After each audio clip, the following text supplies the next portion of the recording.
I always thought the worst part of living alone was the silence, but lately, it's the noises I can't explain that keep me up. 3 nights ago, my neighbor's beagle, Daisy, vanished without a trace, 1 minute barking at squirrels, the next, gone. No one saw her leave the yard, and the whole block spent hours calling her name, only to be met with the kind of hush that makes you check your locks twice. That same night, I started hearing scratching under my bed. Not loud, just persistent, like claws, or maybe desperate little paws. At first, I chalked it up to paranoia. Maybe I wanted to believe Daisy was hiding, scared and alone, close enough for me to save her. I left water and bits of ham by the skirting board, but in the morning, everything was untouched, and the scratching only grew more frantic. Every time I summoned a nerve to look, nothing but dust bunnies stared back.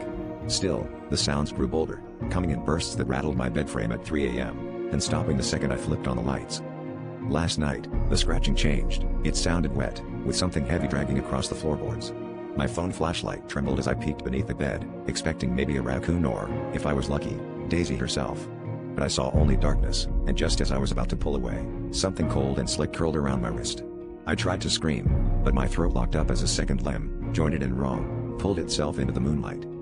The thing that crawled out was not Daisy, but it wore her face loosely, like a mask stretched over something eyeless and grinning. It whispered in a voice that was almost familiar, "Thank you for letting me in." I staggered back, but it was already unfolding itself, impossibly tall, feathers and fur sloughing off like wet paper.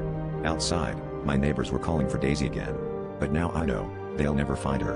Whatever's left is under my bed, waiting for someone else to listen.